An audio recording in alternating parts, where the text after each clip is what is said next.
Welcome to all of you, our allies and our women in technology. So we really appreciate you coming today to join us. My name is Tina Eskridge. I am the Senior Director for Cloud for All at Microsoft. My pronouns are she and her. And I'm really excited to be here today to introduce to you two very special speakers. Some of you may know Microsoft's mission is to empower every person and every organization on the planet to achieve more. And Satya Nadella, our CEO, always says, if we don't look like the world, we can't serve the world. So I think that you'll find that the two speakers we have today really embody what we value the most at Microsoft in kindness, courage, diversity, and also inclusiveness. So our first speaker is Phoummala Schmitt. Phoummala is up here on stage with me, and I'm going to hand it over to her in a second, and she's going to talk a little bit more about the kindness in tech. So with no further ado, please join me in welcoming Phoummala to us. Thank you. Awesome. How is everybody doing this afternoon? Are you guys ready? Ready? I know we had a little bit of delay, so if I talk too fast, just like start waving your hands at, slow down a little bit. So, beyond the zeros and ones, what do you think that really means? The human side of tech. So, we are in a digital transformation. I totally had to use a buzzword, but it's for real. I mean, we really are in a digital transformation age. Think about the technologies that were available, 10 years ago, 15, 20 years ago. Answering machines. Who still has an answering machine? With the little tape? Yeah, I don't see any heads going, I got one. If we showed our kids that, they'd probably look at us and go, yeah, what the heck is that? So, technology has evolved so much. It is the fastest changing industry out there. But with all this advancement, I mean, we're so focused on, all this technology, all this change, AI, machine learning, Kubernetes, containers, all this stuff that we're doing. But we've forgotten about ourselves. And this is actually a topic I'm very, very passionate about. I've got a lot of stories to share and just life experiences that focus on us, the people, you. Because we've forgotten each other. We've been so focused on the technology that we forgot ourselves. Because without humans, there is no tech. We're the ones that build it. We're the workers in it. Without us, there is no tech. So the human side of tech, IT, there's just so many aspects of it. So, the 30 minutes isn't going to give it justice. And I pretty much narrowed it down to imposter syndrome, balance, and soft skills. These three key pillars, I like to call them, is pretty much what the industry is talking about right now. And I'm willing to bet most of you are feeling or have an idea or in one of these three pillars right now.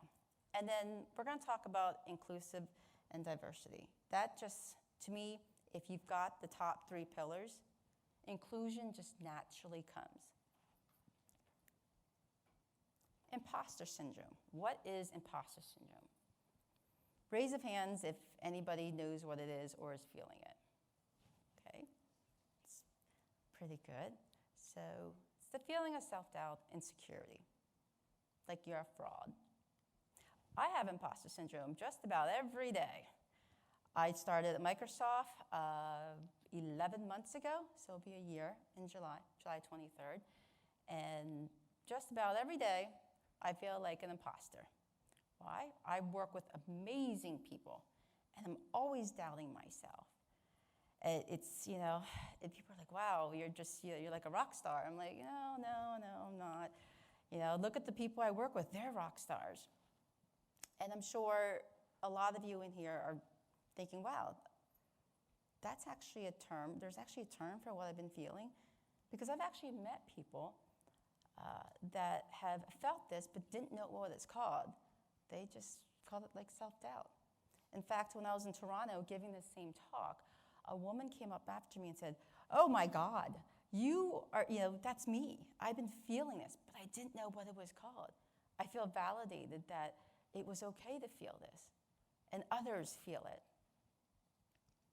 So imposter syndrome strikes people at different phases in their career, and it strikes different ways. Usually, for me, it happens around meetings and whatnot, but around big projects. You know, I tend to cram up and go, wow, I'm not sure if I can do that. And then I just procrastinate and not want to do it at all. Other times, it's just feeling of self-doubt when everyone's talking about all their accomplishments in their team meetings. And oftentimes, it's just, whenever it decides to creep up. But one thing that I've noticed, though, is the further along I get in my career, the more advancement, it creeps up more. I doubt myself more. And I'm wondering if a lot of you feel that way, too. I got some head shaking. Yeah. And there's actually, there's been some scientific research on that. They say most people, the further up in your career you get, you start to feel this doubt more often. So how do we overcome it? You can't. That's my saying.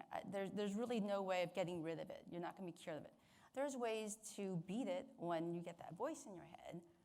Like every morning when I get up and I join my calls, I have to reaffirm myself. I have to acknowledge it. Acknowledgement. And say, okay, here I go. What have I done to be here? I would have gotten to the place that I'm at if I hadn't made all these accomplishments. I was virtualization admin. I managed a global data center between Little Harrisburg, Pennsylvania, and London. And we had a small data center in India. I built a whole virtualization platform. Wow, most people hadn't done it back then. And I did it by myself, blood, sweat, and tears, even cut myself several times, racked and stacked the servers, long hours, lots of tears, because I've never done it before. It was actually a project that was given to me. I was an exchange administrator, and my boss pulled me in and said, you have some VMware experience. The VMware experience is really just putting it on my desktop, but it was experience, right? So you're going to be our virtualization admin. You're going to be our lead admin. And I'm like, wow, yeah, my own experience is my desktop, but hey, go for it, right? So I did some training and, learned and figured out how to do everything, and it took about a month. So that experience, when I start feeling the imposter syndrome now, I think back to that and go, I accomplished some big stuff. A lot of people hadn't done what I've done. And I'm a girl. That's like a double check mark for me. And I've done some huge exchange migrations, especially migrating 200 terabytes of email data in less than a month. Yeah, that's a lot of emails. Even the Exchange Product Group was like, wow, that's quick. And I did that. So I think about these accomplishments, and then I start to feel better. Like, okay, yeah, I do belong here. Because my experiences are different than my team's. And see, it would be the same for you. Your accomplishments are going to be different than somebody else's. So don't look down on what you have done. Those are major accomplishments in your life. And at the moment, you are probably very, very proud of them. So I tell people, make a list. When you make these big accomplishments, make a list of it. And then go back and look at them when you're starting to feel bad, like doubt yourself. And if you don't want to write it down on the list, then think about all those cool things that you've done. Because you really start to think like, you know what? Yeah, I deserve to be here because I worked my butt off. And also you want to talk about it. Talk about it with your friends. Find someone you can confide in, because most likely they're probably feeling it too at times. I know I have a group of women that I speak with, and We all have imposter syndrome. And I actually talk about with men too. And I'm so glad that there's men here in the audience because this talk is for everyone. We all feel it. And reaffirm it. Reaffirm yourself that you belong. If you don't know something, you will figure it out. You want to know why? Because you're in tech. You're in IT. You make miracles happen. You really do. How often have you been given an assignment and it almost seems impossible, but some way you figured it out? You probably jerry-rigged it and franken-served it and, got all sorts of crazy stuff with Band-Aids and glue, but you made it work, right, for the business. You accomplished it. I tell people, you know what? That crazy script that you wrote that is probably not really supported, be proud of that because you accomplished something that was probably near impossible, but you were able to do it. And then strike a pose. So what strike a pose means is there's different postures that you can do that actually help give you positive reinforcement. Sitting in a meeting, do you slouch or do you sit straight up? I always slouch. But if you sit straight up, you're actually more attentive. You're more alert. And there's actual feelings that happen. There's positive reinforcement. You're more confident. But if you're sitting in a meeting or in your chair and you sort of have a slouch, you kind of don't care, right? You're like, I'm just kind of here. Change your posture. And when you walk straight with your shoulders up. Be proud. Think of this. So you have executives in a meeting. When they walk out, do they slouch or do they walk straight, tall, and confident? I'm sure some of them feel not so good when they're walking out of a meeting if it didn't go well, but they're still walking straight and tall. And then fake it till you become it. So this talk is awesome by Amy Cuddy. I recommend it to everybody. You should really, really hear this talk. She talks about the different poses you can do, the power pose, the superwoman pose, raising your arms, and it actually does work. I do it all the time. I stand in a stance. It actually makes me feel more confident. But I highly recommend everyone to watch this. It's amazing. She really touches on just how changing your posture, changing your attitude, even though you may not feel it at the time, eventually you become it. It's kind of like the train that could. Yes, I can do it. Yes, I can do it. You keep telling yourself that. You do eventually become it.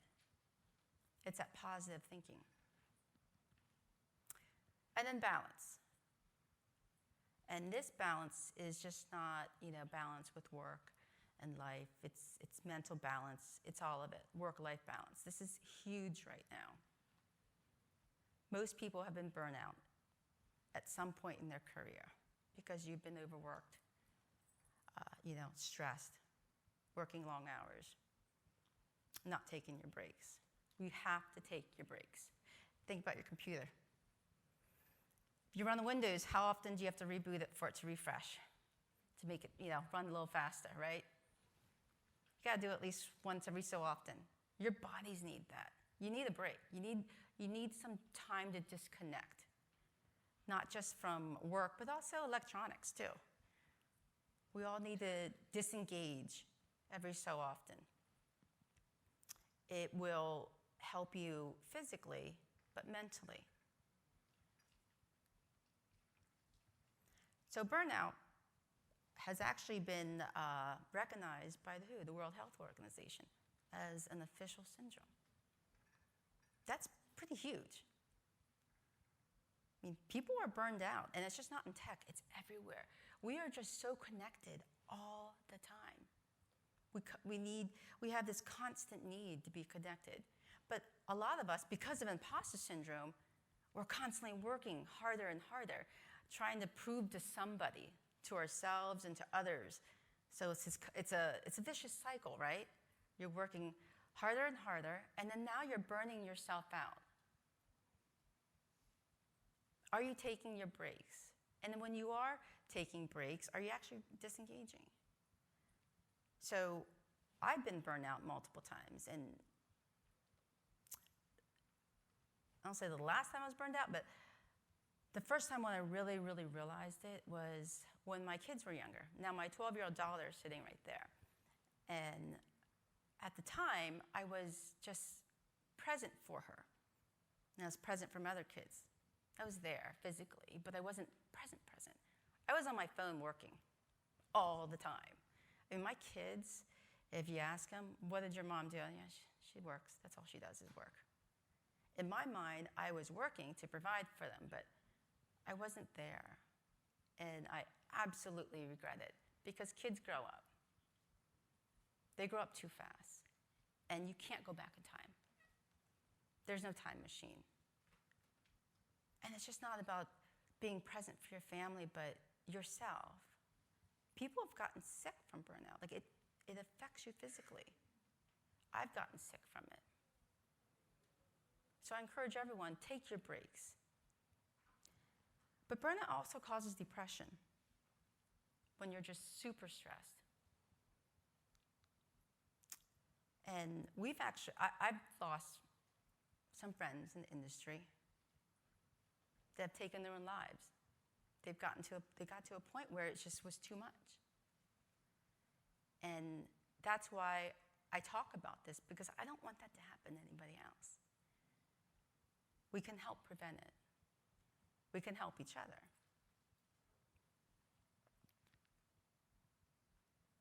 So if you are at that point where you're just very, very low, I encourage you to seek help, because I'm not a healthcare professional.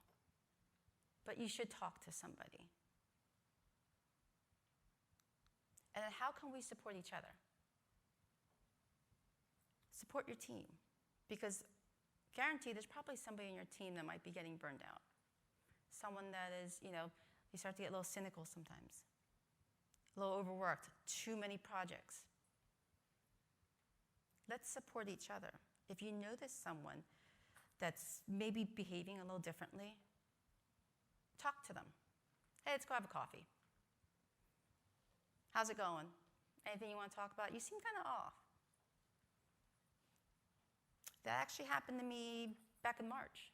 I was doing Microsoft Ignite the Tour. I'm not sure if you've heard of it. We were going out and doing a whole bunch of presentations, and we did 17 countries in 6 months. It was exhausting. And my manager said, why don't you take a break? I had 2 more cities. And I actually fought it. I'm like, no, I can do this. He goes, you know what, I think you seem overstressed. I was very stressed out. And I fought it. I was defensive because he was taking something away from me. And eventually I caved in, and I took the break. I canceled the 1 city, and it was good. And then I realized, I'm going to cancel the last city. I realized that I was burned out. I was very stressed out. It was affecting my health. I had headaches 2 months straight, every single day. And when I took that break,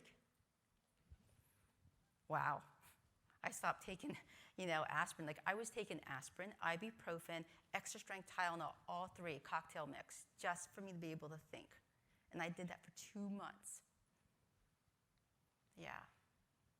I'm so glad I took the break, and I actually thanked him for it, for identifying that I was getting burned out. So if you see someone, ask them, hey, let's talk.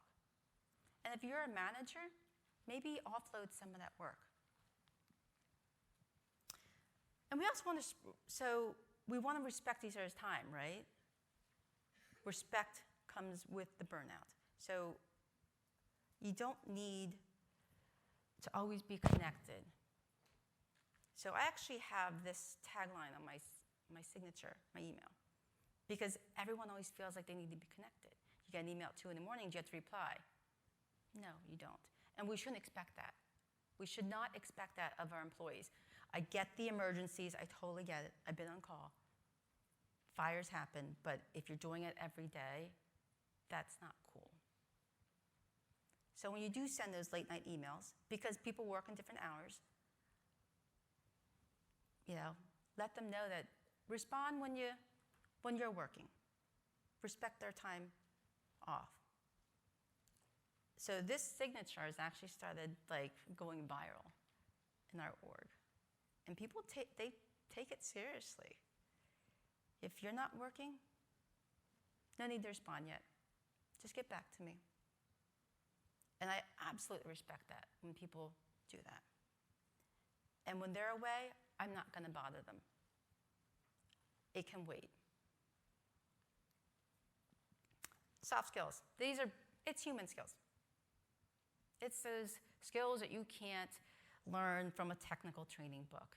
It's communication. It's, basically how to talk to each other, right? Empathy. Collaboration.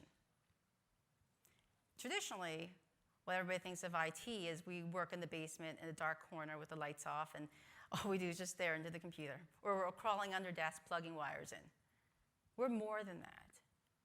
We're business analysts now.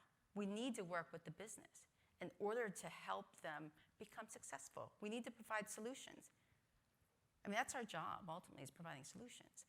But we need to be able to talk to them. And soft skills is important just not for talking to business, but your own teammates, because you got to talk to your teammates. You work better together when you can actually, listen. So instead of talking, let's listen to each other. Let's build those communication skills.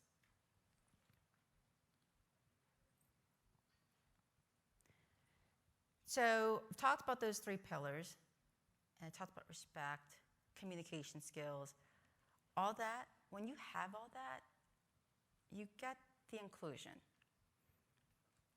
It's not a cure-all, right? But for the most part, if we respect one another, respect each other's time, and just simple respect, do unto others as you want done unto you. You don't have to like that person. You don't have to be best friends. But if you respect their ideas and their opinions, it goes a long way. Because everybody deserves a seat at the table. I mean, there are times I may not get along with someone, but I'll listen to what they have to say. Because at some point, they're going to give me the same opportunity. And when you have everyone at the table, you make better products. You really do. Perfect example, these mics, the headsets. I used one in Paris that was just really clunky, and it didn't fit my small Asian woman head. But it fit the old white dude head that I was with. And he actually said it. And the first thing he said when he started talking was, this is why we need inclusion. This is why we need more voices at the table. So others' opinions, other people's ideas. That product was meant to fit in the guy's head. They didn't take into account a small person's head. So the microphone stuck out, and it was just very odd. So when you have different ideas, different opinions, you make better products. You're actually making products that reflect the world, that reflect your customers.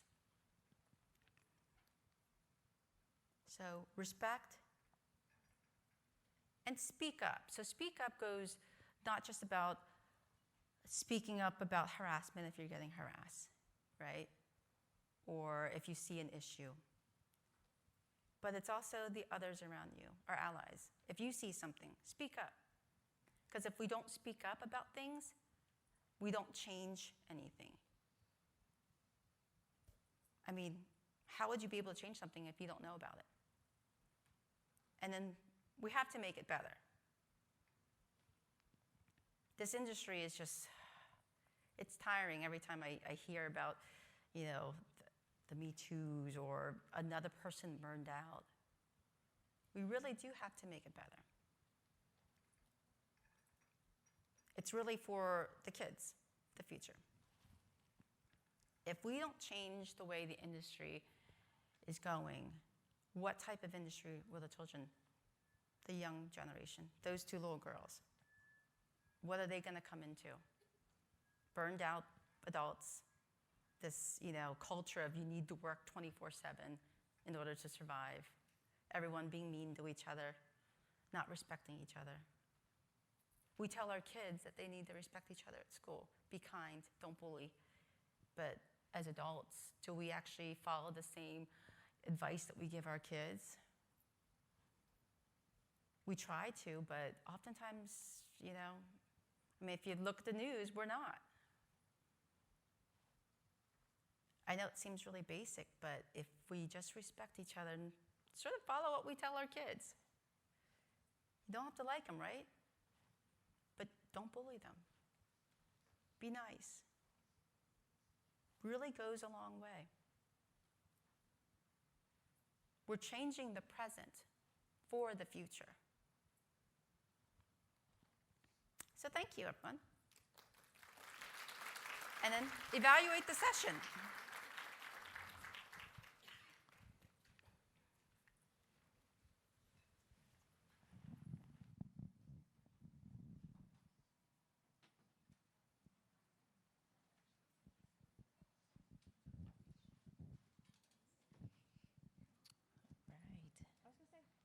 All right. All right. Thank you. For those of you that are leaving, we have another speaker with us today, but thank you, Phoummala. I really appreciate that session. That was very insightful, and thank you for your courage and your bravery and being so real. Our next speaker has probably traveled the furthest to be with us today, all the way from Johannesburg, and she's here. We're really fortunate to have her. Lindiwe Matlali is the CEO of BRK1020, and it's an award-winning nonprofit that provides computer science training to school learners and teachers across South Africa, and it teaches young children to code. Lindiwe works tirelessly to promote skills in the tech industry amongst youth to give them a chance to succeed as they grow. She's here today to share some of her tools for non-designers through a VR game, and you won't believe this, but her daughter, Karabo, created it. So I'm very excited to invite both of them to the stage. So without further ado, please join me in welcoming Lindiwe and Karabo.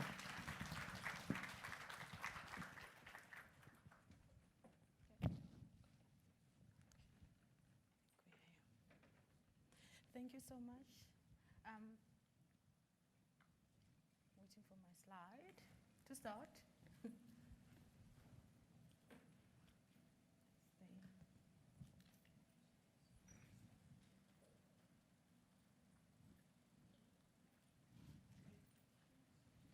Eight, yeah, 8. Okay, thank you. Okay.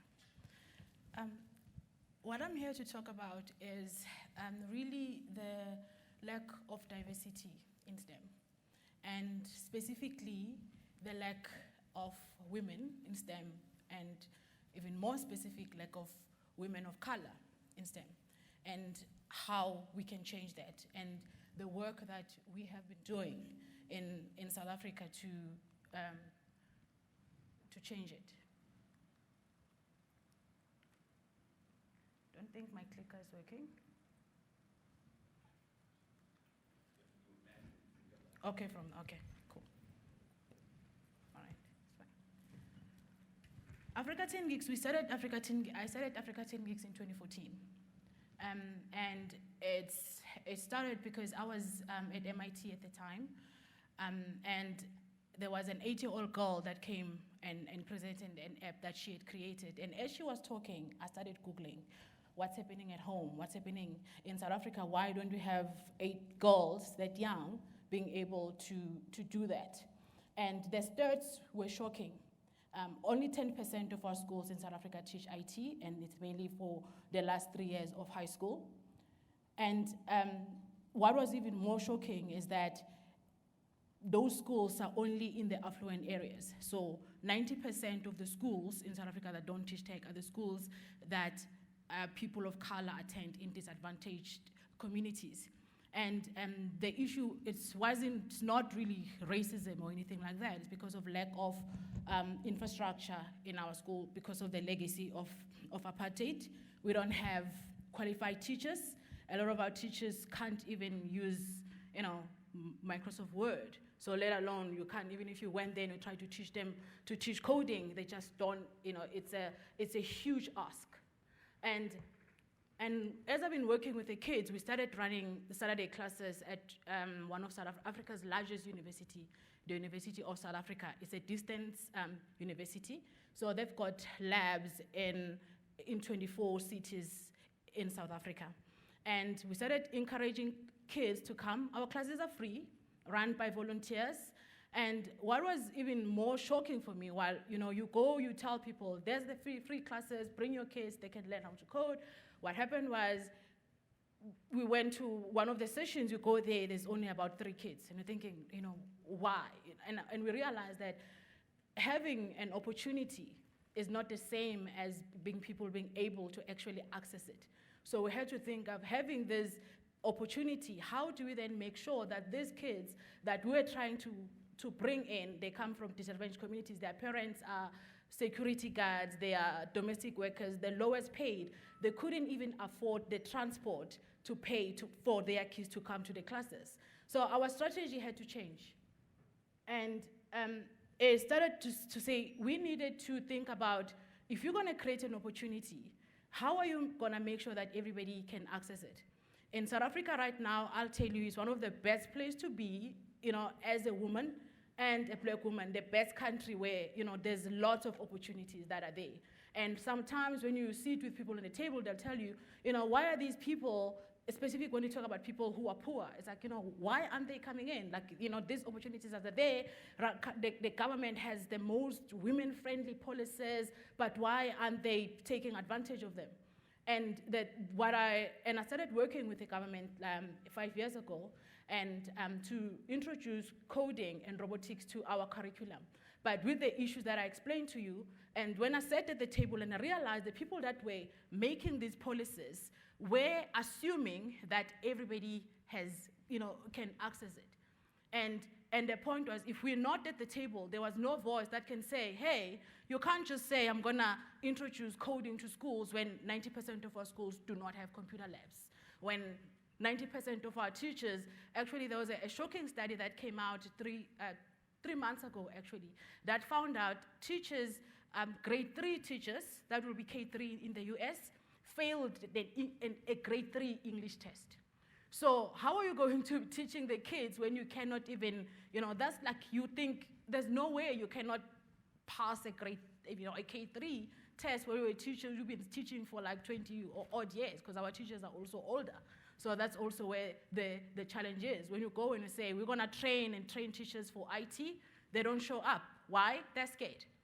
And one of the reasons they'll tell you is because the kids are so smart. They're gonna learn and they're gonna make fun of me.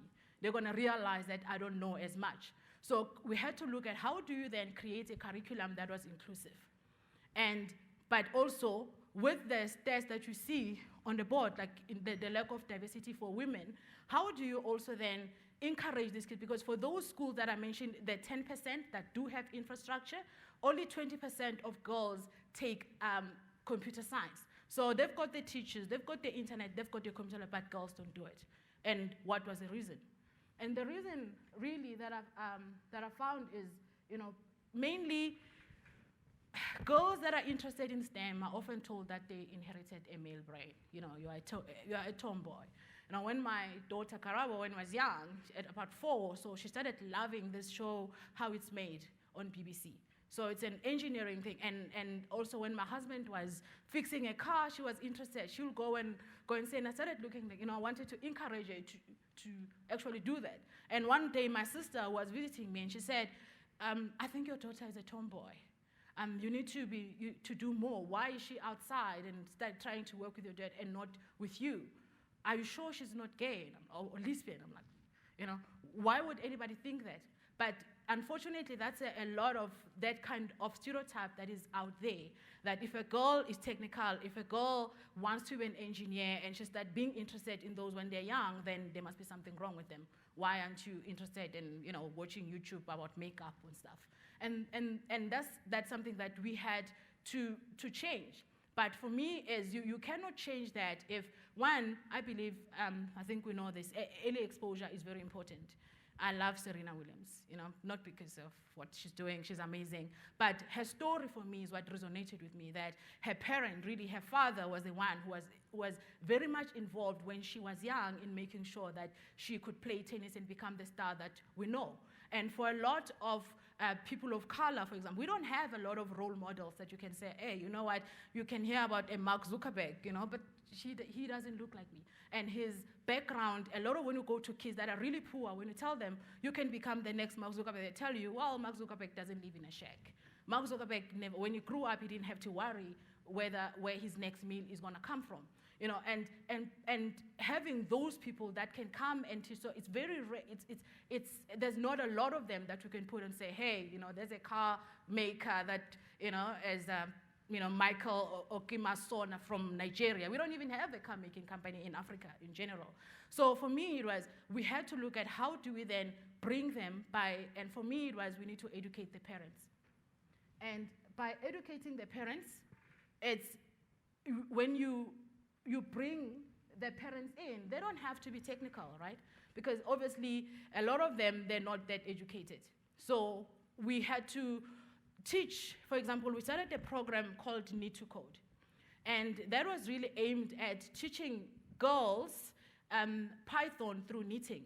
So we worked and we developed, but we had to teach the grandmothers and the mothers to be the one that teach the girls to knit, and we teach them how that translates into coding. Because knitting and coding are very much alike. It uses the same kinds of loops and all of those things. You can find all those concepts that we teach in coding, you can find when you teach them how to knit. But it's a feminine work, and the parents, the grandmothers, they feel comfortable. And then we start then exposing them to say, actually, these are the opportunities that are available for the girls. When they can knit, they learn how to knit, they can code. But if they can code one day, they can work for the likes of Microsoft, and they can earn a lot of money. And in African culture is that we have to look after our parents. There's actually a term in South Africa that is called black tax, that once you work, you don't just pay your tax to the government, you have to look after your mother, your sister, your brother. Basically, the first one to work, you must look after everybody. And it can be very taxing. And so we started looking, this is something that the parents can be able to get involved and do. And I use also my experience being, I don't code. I don't have a coding background. I studied business, and I've deliberately decided that I wasn't going to learn how to code, because when I speak to the parents and say, I don't code yet, my daughter is able to do what she's been able to do. And 2 years ago, we started working with Unity, because when I was teaching Karawa, she started learning coding when she was 6, when I started Africa Teen Geeks.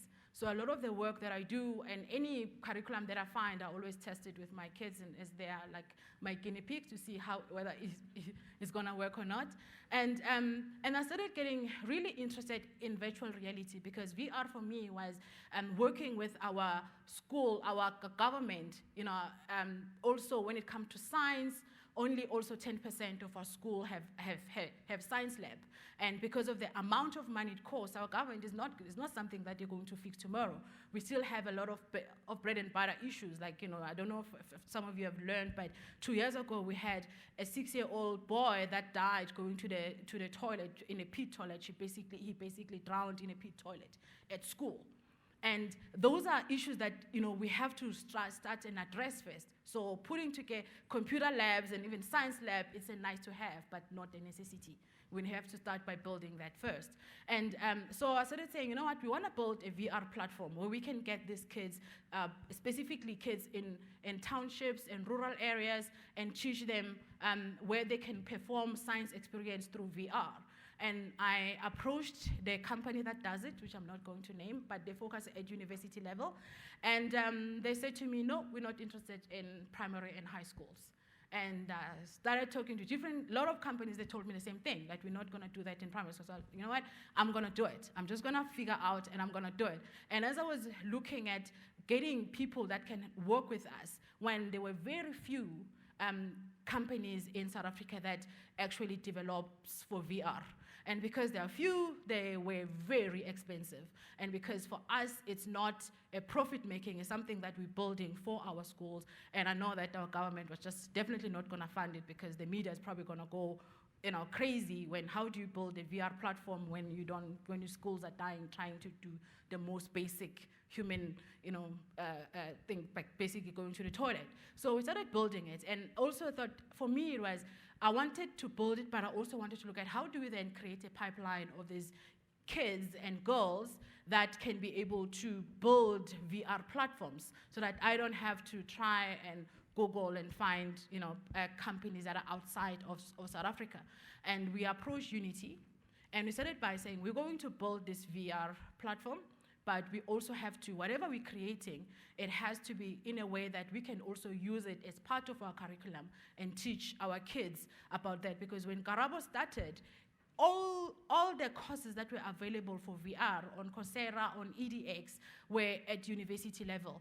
So, for her to have to start, it was very difficult. So she had to learn, concepts that probably was, too high for her at that level. So we started building it, and we will be piloting in our schools when they open in July, where our kids will not only be, performing VR at schools, but as well, they will also be able to learn how to create those platforms. So Karabo is going to show you what she had started.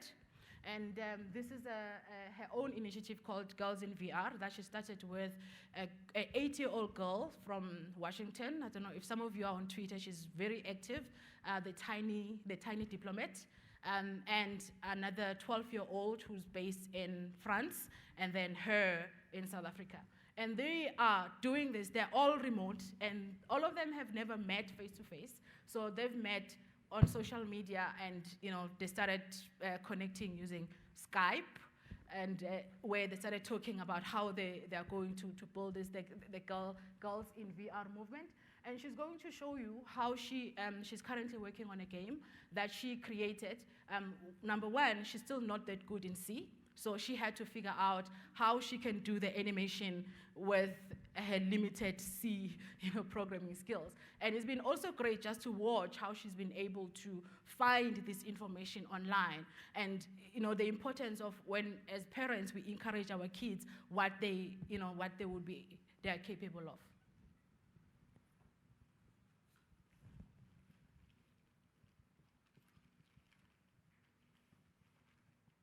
And so to say also, she did the scene last night, so she can handle a hackathon because she decided to create it last night, so it's not that great. I am going to be showing you a scene I'm working on for a game. My game is about anti-poaching. Rhinos are being killed for their horns in South Africa, and white rhinos are becoming extinct. I used to mix them up to get animations for the game, and I imported the characters and animations where I read them. Then I programmed my character, Eve, and made her be able to move and change direction by using Playmaker. Playmaker is a tool on Unity used to program characters without having to Hold it up. without having to code on C. So you can find Playmaker on the asset store, and it costs $65. Okay. So I have 3 characters in my scene. It would be the rhino, the bad guy, the pumpkin Hulk, and the Eve. So her job is to make sure that he stays away from the rhino because if he does, he's going to kill it. Unfortunately, I didn't go that far with it. It glitches when it shoots. Thank you. Thank you.